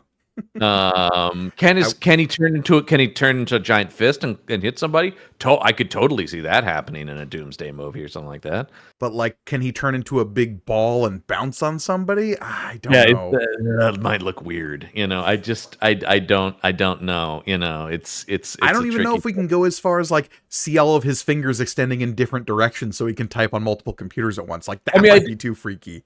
Yeah, because I do like the moments like when he's writing on the chalkboard and suddenly just stretches it out to fit in more equations over there. That stuff is all feels very real, you know, in a way, like it feels real. I mean, it feels like you're watching a guy do that at the very least. But it's so interesting that like his being the most subdued of the powers, despite the fact that like for him to go all out in the same way that like Sue or Ben or Johnny do in this movie, it inherently enters into I'm uncomfortable looking at this territory. Yeah. Can we talk about how badass it is when Sue is just pushing Galactus towards the I mean, anyone who has ever like gotten into comic book power scaling arguments will like probably fight me on this, but like Sue is the most powerful member of the Fantastic Four, hands down, right? Yes. I mean, and the movie shows it, like there's a cost to it. But if she goes all out, yes. Yeah. One of my favorite sequences, I believe it's in, I'm trying to remember which issue, but one of the issues of the original Civil War where like somebody goes too far and like hurts, I believe it's like hurts Johnny or something, and Sue just absolutely hammers somebody into the ground. I believe it's Taskmaster, just gets pasted by Sue Storm, and it's so satisfying.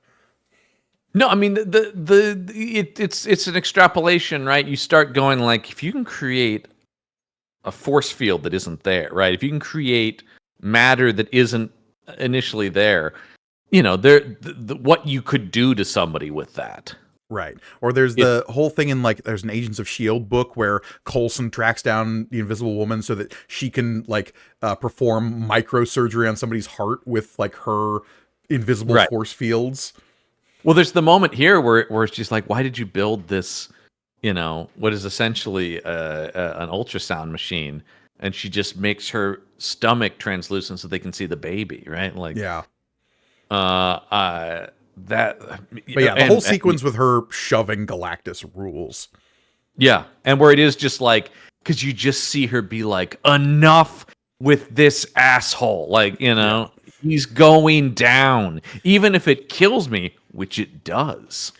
One of my favorite things in just like super people stories, period, whether it be like comic books or anime, is the I just need to try even harder, and then I do, and it might kill me, but I don't care.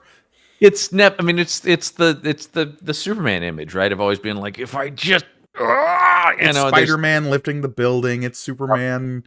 Yeah. It's the moment I love in Civil War when Cap is grabbing that helicopter and he switches his arm so he can pull the helicopter. And just like, that exertion is so, it gets into like the visceral nature of what's appealing about these characters. Mm-hmm. And that moment. Also, did you have the moment I did where I thought Johnny was going to sacrifice himself like he did in the Hickman run when he was going to push Galactus? I thought, that could be what will Johnny just off in space for however long. Right. Yeah. Maybe because maybe that portal takes them into 616 or something. I still think that is what happened, by the way. I still think Galactus and Silver Surfer might end up in 616. Oh, they oopsie doodled Galactus, the Devourer of Worlds, into the 616. I think that would be because there's no way we've seen the last of Galactus and the Silver Surfer. Hell no, because he's got to find a couple more heralds. I am curious to see what a Norrin Radd, because I have no doubt that at some point they'll probably do a Norrin Radd, but what will that be like in a world where we've had a Shala Ball Silver Surfer? I think what does the Norrin Radd story look like? The Norrin Radd story, I think you exactly like comics. Well, no, I don't think you necessarily do it exactly like the comics, but I think opening it up to like, Galactus has like chewed through several heralds. This is a guy who maybe is aware of that fact, or used to be a herald of Galactus and has been replaced. Yeah. Could be, yeah. We're definitely in an era of Marvel where it's like, okay, we can kind of like skip past the actual origin stories of these characters and get to the interesting character beats. It's an interesting thing about that. Talk about something both of these movies sort of skip past, or at least this movie implies and kind of runs through the origins. You know, that's a big discussion that's being had, right, in superhero movies, is the importance of characters' origin stories. And once again, I think trying to make hard and fast rules across the board, like this is how you do this now, is a mistake. But it does seem like jumping in a little past the origin story seems to be a new trend that is working well. Because the origin story, like I just said, maybe is not the most interesting character beat for those characters. The origin story just sets up like, and we're at a point now in all of these superhero films that like the buy-in for how these people got superpowers, they got bitten. They got hit by a space storm. They got like, look, we can get past it. We don't have to spend 20 minutes following Peter around high school as a nerd before he goes on a field trip and gets bitten by a spider. Two things on that point. Number one, it does get into our pal Ibrahim Mustafa said on this show years ago that the problem with prequels is, do you want to see your favorite story before all the cool shit happens? And there is a part of me that is like, do I want to spend a half hour of a movie waiting for the guy to turn into the guy I paid my money to see? It depends on the story. Obviously, there are versions of that work great, but especially by the time, they got to Tom Holland and they chose not to do that, you're like, yeah, because we already had 2 movies that extensively showed that. And like everyone knows the Spider-Man origin story. Now, whether or not everyone is like fully cognizant of the Fantastic Four origin story, obviously there was a time when that was true, but I don't know if 2025 is necessarily that time. That's what I'm saying. I think this movie does a good job of like, boom, boom, boom, there you go. Yeah, like if they are the Fantastic Four from the start of the film. That's the thing. It's not that people's origins aren't important, but like, do you need a 2-hour movie where it ends with them putting on the costume? Yeah. It's an interesting thing. The other thing I was going to say is something Gunn said in an interview I was watching with him that I thought was so smart about Superman. He talked about why he jumps in when he did.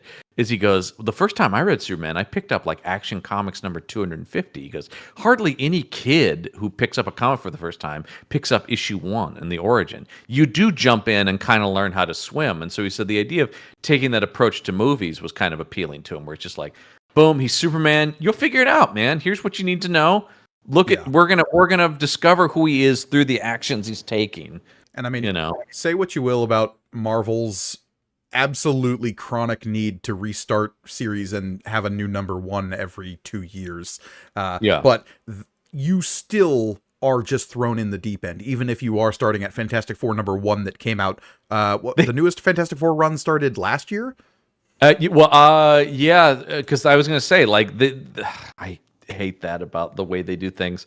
Because like Ryan North has been writing Fantastic Four for several years now, and they just went back to #1, but it's still just Ryan North writing it. It's just like whatever. That's so weird. I hate that. That's God. I feel like when you change creators, you could make the argument for going back to #1, but when in the middle of someone's run, you just go like, yeah, we're back to #1. You're just like, what is the point of that? Because it's not like he's suddenly writing a new story. I mean, maybe it's a new part of that story, but it's to give people the perception that that is a good place to start, and also like weird collector mentalities of collecting #1s. Yeah. Or I remember that. I don't know if they're still doing. I don't think they are. I remember for a while when Marvel was doing #1, but then they also did legacy numbering. There was 2 numbers. It's either #1 or number 528. They ditched the legacy numbering for the most part. Thank God, because that was I remember that. Much of a headache. Was just ridiculous. Or like DC does. Action and Detective are still the legacy numbering, but Superman and Batman are started at #1. Sure. So it's Detective Comics 1012 and Batman 7. This is why when people say, where do I start reading comic books? We just have to go, okay, hold on. Let me get my spreadsheet out. But also the thing where it's like, I picked up volume 1 and I feel like, ooh, actually, that's not volume 1 technically, because that's the second part of Jason Aaron's Thor when it started a new number. So you actually need to go back and buy a different volume 1. Yeah, I mean, I will say, as much as I love the medium and am always wanting more people to get involved in it, they don't make it easy. They really hurt themselves a lot of the time. It really is like, so I also get why people go like, it's too confusing. I just don't want to get involved. I get that. I totally understand. Well, that's if like why people are feeling that for movies now is such an interesting, like, it's all coming full circle in terms of dense continuities. Well, should we talk about what this movie sets up at the end then? I mean, it sets up a lovely Saturday morning cartoon animated by the fine folks at Titmouse that I want to see. I did really greatly enjoy that. I did think that was funny. That we see the Fantastic Four cartoon that they keep talking about that has the It's Clopper in time, and the whole idea. We didn't talk about that, but the idea that the Ben, I don't actually say that. That's just the thing I say in the cartoon. Yeah, is funny. But yeah, Doctor Doom of it all. The Doctor Doom of it all. Yeah, when we find we cut to 4 years later, which I think is interesting. Look, we can't have Franklin Richards just being carted around as a baby. He needs to have a character with agency. Yeah, so he and Sue are, spending a day together, and then all of a sudden, Uncle Doom is here. And it's our first MCU look at anything related to one Victor Von Doom. It's a green cape. He has his mask off, and Franklin is touching a face inside the hood. We don't see anything. We're going to see RDJ, right?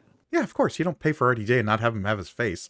Whoever this Doom isn't the Doom we know from the comics. This is the biggest argument that Brendan Jones and I have been yelling at each other since it was announced last year about this casting, where he's like, I don't want him to be a Stark variant. They should just have him never take the mask off. I'm like, why would they cast him then?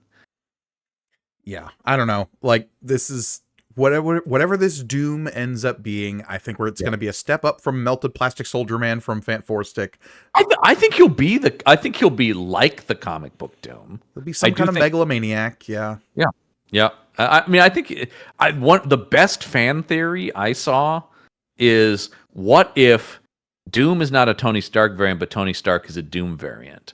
And that in every other reality, he's supposed to be Victor Von Doom, and only in 616 did he become Tony Stark. That's at least an interesting idea.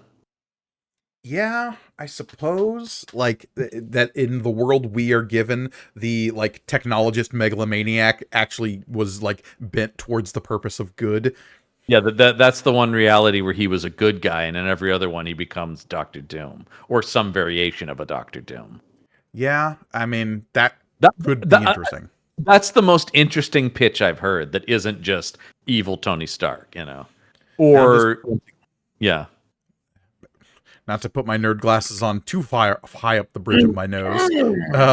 But like, well, in What If, we've already seen variants of Tony Stark that are clearly. Oh yeah, I mean, it doesn't have to. Yeah, it doesn't have to be. Yeah. Whether What If is, how much that will play into anything is an interesting question, and there's lots to be had there. I don't really, because I got to say though, I did leave this movie going like, I don't know what is going to happen. And I will say, like, for the first time, I like that, but but there's also the part of me that's scared because these movies are starting to not perform. Like, I have read some interesting theories or some interesting articles that are think pieces that I agree with and this is something we've been talking about for years, basically since the COVID pandemic started, right? Is, do we need to start redefining what a hit movie looks like? Yes. Like, because it does seem like every single movie is underperforming, aside from like 5, that have come out. But it is sort of a thing where it is like, is Fantastic Four actually doing poorly, or is this the new normal? Again, we are in the thick of it right now. It's really hard to say because occasionally we'll have one movie that like explodes and everyone goes and sees it. Yeah, but like Barbenheimers are rare. Top Gun Mavericks are rare. Sure. And that was a situation where we were coming out of the pandemic, but now we're readjusting to a new baseline in the years following lockdowns and stuff. Yeah, like Spider-Man, No Way Home, and Deadpool and Wolverine are kind of special circumstances. Those have been the two like mega juggernauts that have been post-pandemic or post-mass pandemic at least, because let's not forget that COVID didn't go anywhere, but didn't go anywhere. There was just a breakout at my girlfriend's work.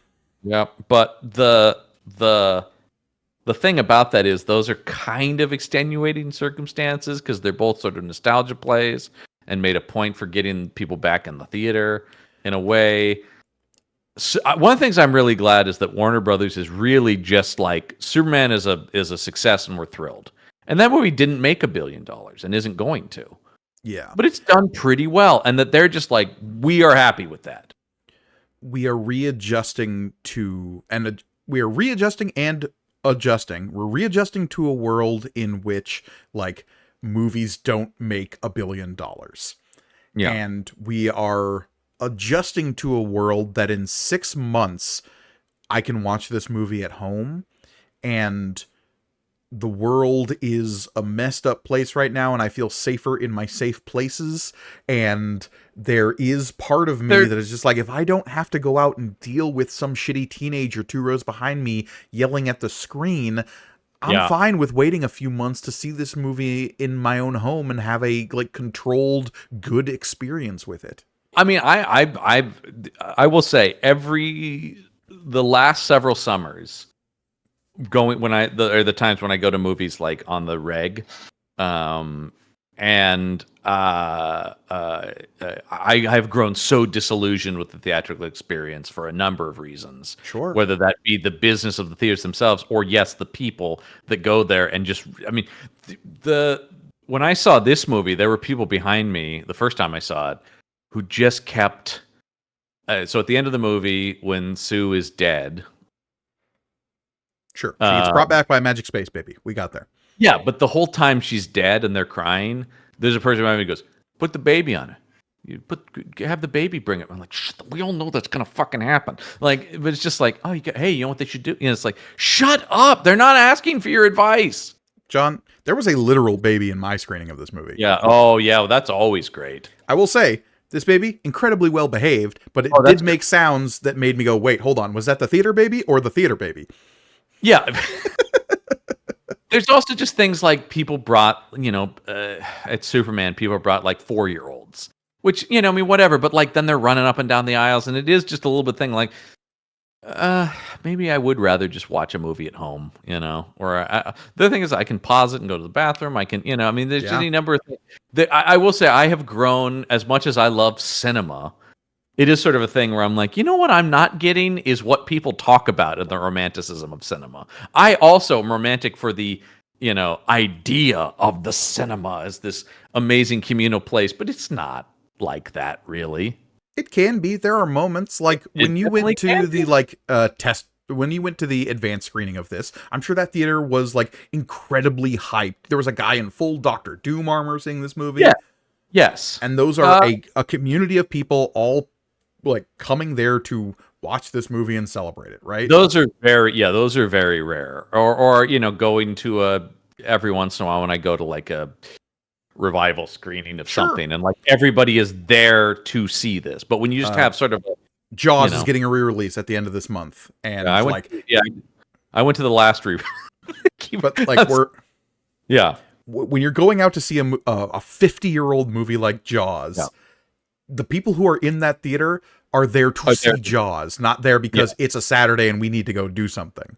But it does feel like, and sorry to be the oldest of old men, but there was a time when it did feel like there was a certain decorum. I feel like, well, I don't know, John, because we were those shitty teenagers once upon a time. Well, I wasn't. You were more than I was, but throwing me right under the bus. Let's be honest, though. No, you're right. But I seem to remember a screening of Zemeckis' Beowulf in which. Well, yeah, there was. Let's say that picture earned our disrespect. Yes. But there did seem to be there was a 10,000 BC. Now I'm just gonna rattle off the movies we ragged on in theaters. Yeah, and to be fair, we did go to some shitty movies that we should have. Were we surprised that was bad? The Clash of the Titans, and we're like, oh, this will be great. No, I don't think so. We set ourselves up for failure a few times, but it is yeah. I don't know though. It just in general, and I think the other thing is too. You talk about the health concerns, but beyond that, a lot of people just bring up it's just so fucking expensive and it's hard to get out, and the other thing also, and this is just turning to me ranting now, but like the multiplex where I go see a movie and I'm in like a tiny theater, or I'm just like, boy, this isn't that much bigger than the television screen I have in my home. Boy, that's not really creative. That's one of the reasons I do like going to the IMAX. At least that feels like I'm going to the movies, Sure, yeah. And you've got the big sound around you, the huge screen, the spectacle.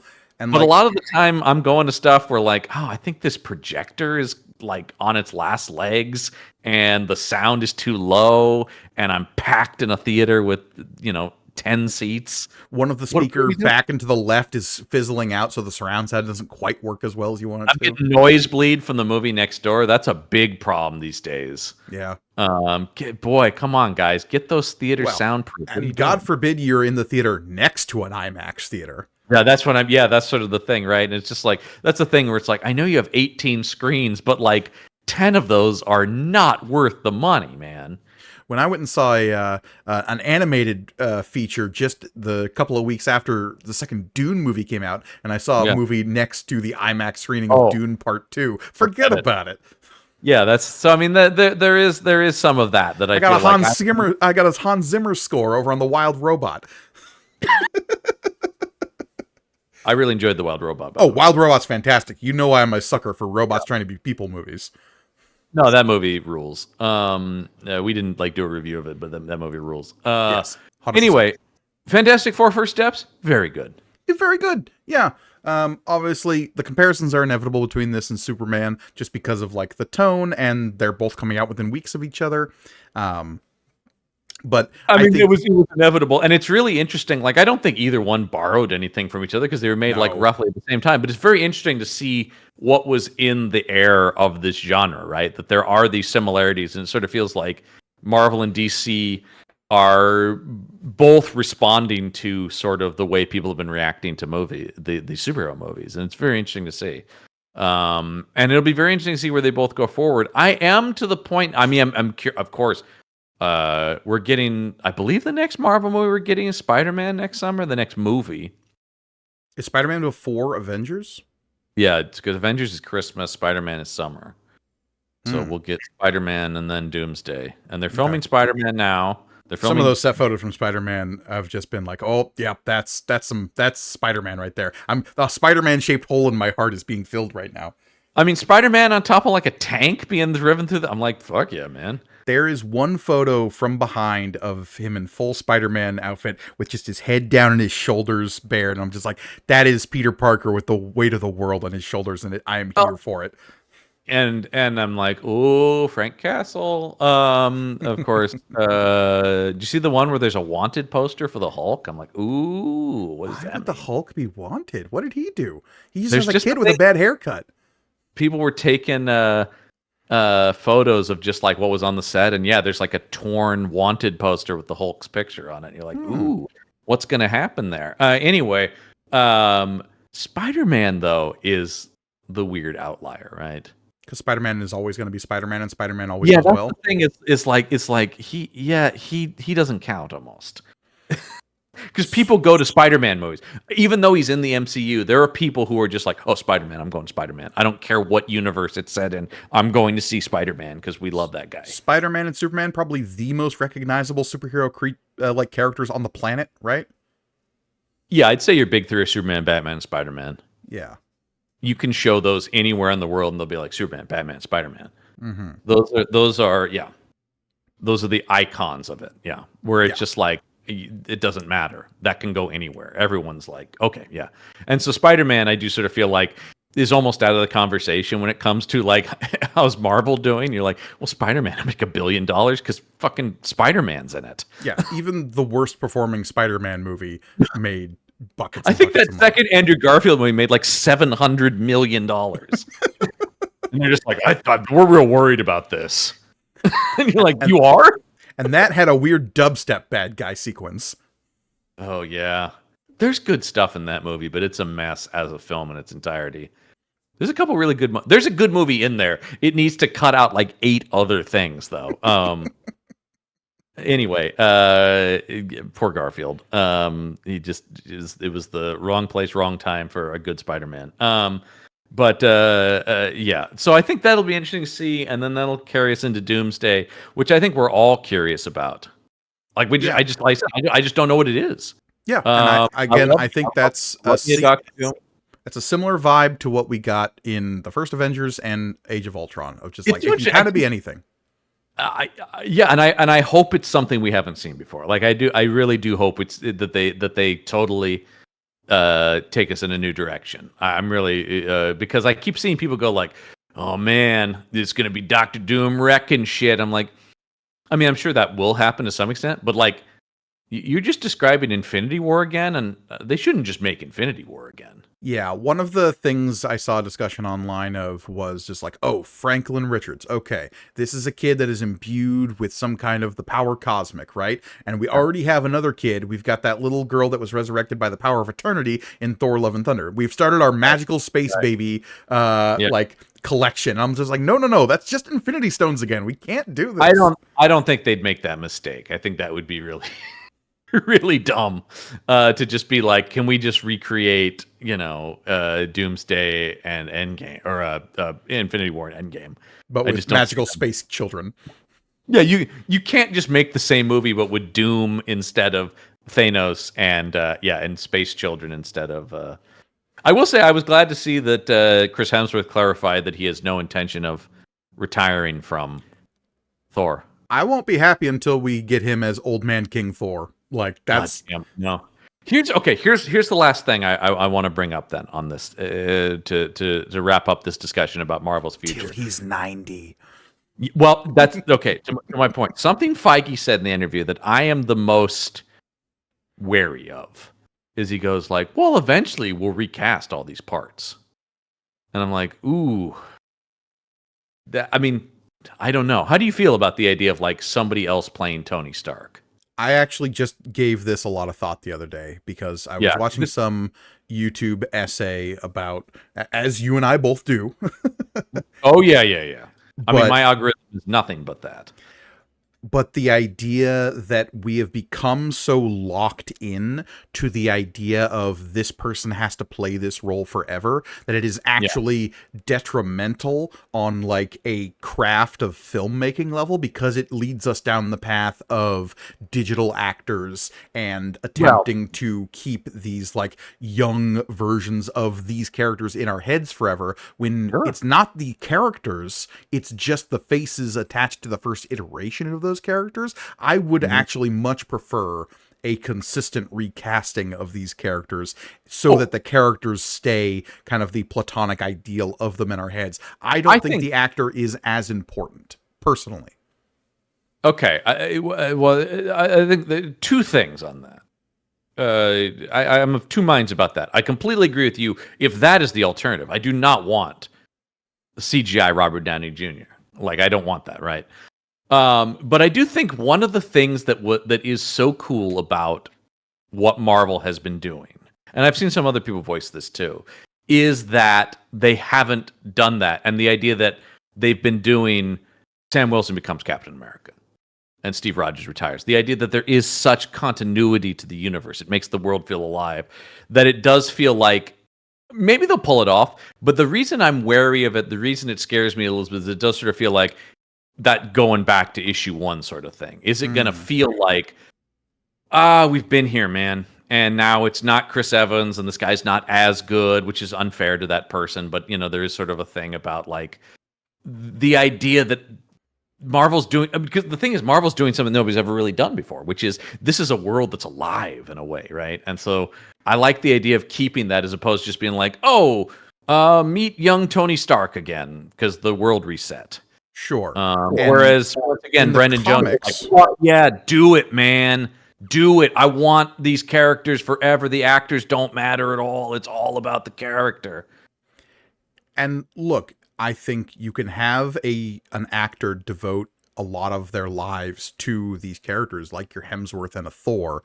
And like, he's quickly getting to the point where he is the longest actor serving as a singular role in the MCU. I mean, obviously Jackman sort of screws up that equation. Well, Jackman is his own thing. I mean, I don't think anyone's going to approach Jackman levels of, like, because there's a thing now where it's like, I still am not, I will, in fact, until he is dead, I will never say that there's not another possibility he'll play Wolverine. It just doesn't, taking it off the table seems stupid at this point. Yeah. Even if there are other people who will play Wolverine at some point, there's still a chance that Jackman will show up. We've had situations in the comics where we've had 3 different Logans running around simultaneously. I 100% believe there's a world where we have X-Men movies with a young Wolverine and an old man Logan played by Hugh Jackman. Yeah, 100%. There's no doubt in my mind that is a very real world we're heading towards. And I'm more than okay with that. Yeah. I don't have a clear answer. When he said that, it's the first time I kind of went, not even that I'm attached to those actors, but it just feels like, we're already talking about going back? I think he was asked a question and he answered it honestly. Well, because he talked about, of course, and I would expect no less, they're obviously going to cast new X-Men for the X-Men movie, and I wouldn't expect that to be anything but that. I didn't think that we were going to permanently have the cast that we had in high school as our X-Men forever. Sure, but like, John, there's a movie called Secret Wars coming out, and what is Secret Wars, like, in comics, known for? It's resetting the table. That's what that event did. And he said that, but it's just, and I'm curious what that looks like. That's my only thing about that. Is Secret Wars is also, at least the first time they did it, terrible. Yeah, no, you're not wrong. But hope it's better than that. Yeah, I mean, what the Hickman Secret Wars book did in regards to the Marvel Comics universe was it exploded everything, and all this like tangle of different universes that existed out there. They were able to cobble together the best pieces of that. So now Miles Morales is rolling around in the main Marvel universe, and like, obviously things have dissembled since then, but oh well, because it always will end up. Every time they do this, where it's just like, we're going to clean it up and make it cleaner and easier, it's like, it will eventually get super complex again. It always Sure, is. it always does. It's a fractal, and it slowly Mandelbrot sets out into an infinite complexity. But and now we've got a new Ultimate Universe, which is also doing its own finale. Which was created by the Reed Richards of the original Ultimate Universe. It's a whole thing. It's the comics be comics, man. Yeah, but anyway, Yeah. if that Secret Wars, if that like resetting of the table gives us a lived-in Marvel Cinematic world that feels more like what James Gunn is doing over at DC, where it's like suddenly we're dropped in the middle of a Marvel universe that has been lived in forever, whereas the Marvel universe we're currently in has sort of like came into existence. You can fill in details in the secret history and whatever, but like the superheroes running around Marvel Universe starts in 2012 in this particular 616. Let me make my point clear. I'm not necessarily against all this. It's just these are all things where I'm like, that's going to be tricky. And look, they've done tricky things before. I'm not against this. I'm 100% with Marvel on this stuff. It's just, the other thing he said that was kind of a bummer is not from him, but he said, because they asked him about Miles Morales, and he's like, "Oh, we've talked, and Sony told us to back off." Never. Well, We will not. Sony has got to keep their death hold on. Stay away from him. Yeah. He is ours. Sure. And in like, 2030, when the third Spider-Verse movie finally comes out. What did they say in 2027 now or something like that? Whatever. I'll believe it when I see it now. Yeah, we'll see that in Batman Part 2, which is actually going to start filming, Gergoni. Whoa. I know, yeah. By the way, I don't know if you've seen, once again, this is rumor mill, folks. Robin might be in it. And if that's the case, then James Gunn just came out and said, no, that's not true. Oh, did he say that's not true? Because that's one of the things where I'm like, if Reeves creates a Robin, I really don't know why this Batman is not part of the DCU. Yeah, that makes no sense at that point. Like, because one of the separation things would be that it's a Batman with a Robin in the Brave and the Bold. I'm trying to remember where I saw. I was just reading some art, like there it is. He's got it right here. You're 100% right, guys. Please stop believing this nonsense. I think 6 of us has read the script. No one knows anything about Batman Part 2, is what he said. Yeah. So it's tough for me to see this Batman have a Robin. Maybe, yeah. I still want this Batman to be the DCU Batman, but we'll see. Yeah. I just think that would still be the cleanest, easiest way to do it. But you know what? I trust James Gunn. Yeah. In Gunn, we trust. I trust Kevin Feige. I do. I just they're definitely entering. They seem to be entering an interesting pivot point, and I'm very curious how they're going to weather that. But I'm excited.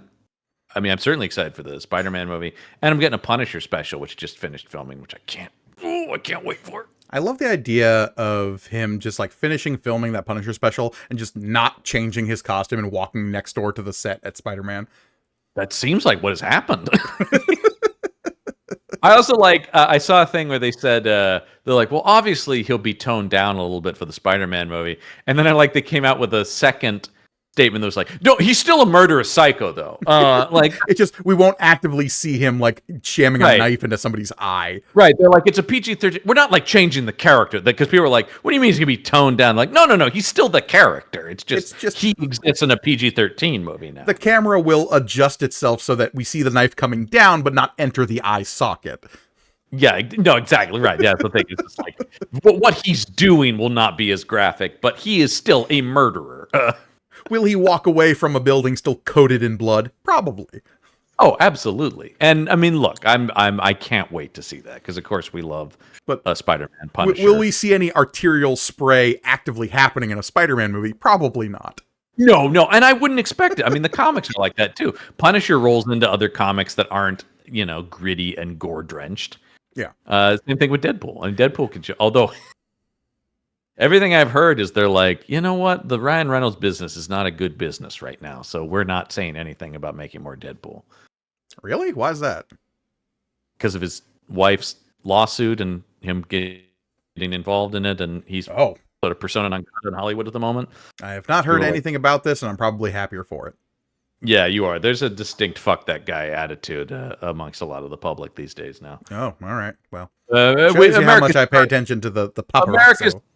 America has turned hard on one Mr. Reynolds, and Marvel's like, at the moment, we don't have any plans for more Deadpool. Okay, well, whatever. It's very interesting because that was like their most successful movie, but bad press is bad press. If they can settle with Gina Carano, I think they'll figure it out. Yeah, I mean, it's not directly involving them. Anyway, you can look it up, folks. It's a weird situation. All right, well, I think we've talked about all kinds of stuff on this one. I mean, it is. Yeah, it's a weird. Fantastic Four is a weird nexus point. So that's why we covered a lot of other stuff. But I definitely look forward to seeing more of these versions of the characters. Oh, absolutely. I want to see this Reed Richards just be the smarty pants in the room for amidst other superheroes. God, did you see the thing too where Jackman talked about? Yeah, I mean, he's on a journey to becoming the leader of the Avengers, and people are like, "He's going to lead the Avengers." He goes, "No, I meant like in concept, not literally that I'm saying he's going to lead the Avengers in the next movie. I just meant like he could lead the Avengers someday." Look, the fact that we have a Doctor Strange running around in this universe who has seen a version of Reed Richards be the leader of like a secret organization that runs the world. Yeah. There's a lot of fun story threads to be put there. And I have seen people say, how we want the Council of Reeds, right? And if it was Krasinski, Johan Griffith, Miles Teller, and the pitch I always see is Miles Teller as the maker. And I'm like, okay. Well, actually, his casting is not necessarily bad. That movie's just terrible. Yeah, right? Miles Teller is a very good actor. But anyway, if you want more from us, and we've given you a lot here, but believe it or not, there's even more that we have to say about stuff over on our Patreon page, patreon.com/punchup, that's punchup, ENT. And if you want a sheer Galactus amount of content, go over, hearken thee over to our YouTube page, youtube.com/@punchupentertainment. For I herald its coming and its going, and its all-consuming algorithm. Like, comment, subscribe, and know thee the doom that is YouTube. Indeed. I don't know what we're going to be talking about next month. Something will come out. I can't remember. We can't promise anything anymore. Nope. There are no guarantees in this life. Just know that Punch Up Entertainment will talk about something.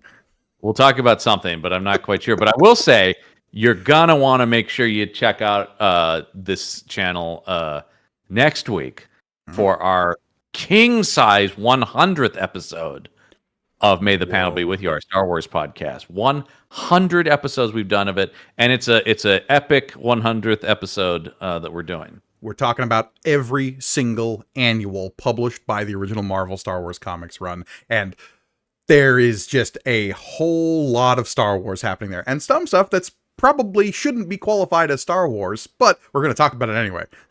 Absolutely. So yeah, make sure you tune to that. We're very proud of that. But that'll do it for this month's Panel Up. I'm John Campbell. And as always, I am Mike Gargoni. Till next month, we're going to panel down.